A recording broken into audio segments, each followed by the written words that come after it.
Leo ni fursa yetu kutafakari tulipotoka, tulipo na tunapokwenda katika safari ya kujenga taifa lenye usawa wa kijinsia pasipo tofauti za itikadi yoyote. Na ndiyo maana leo narudia kusema tena, tumeungana wanawake wote na kuweka itikadi zetu pembeni, kusaka maendeleo.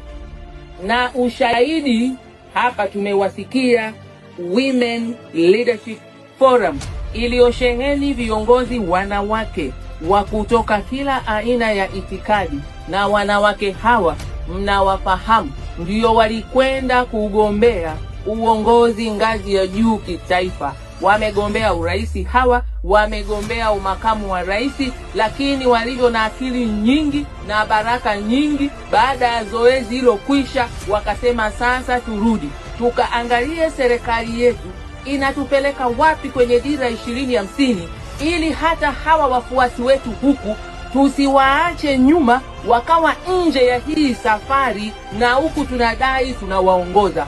Mwisho wa siasa huwa ni kusimika serikali kisha kuwarudia wanawake wote uwapakie kwenye safari ya maendeleo, vinginevyo utawaacha nyuma.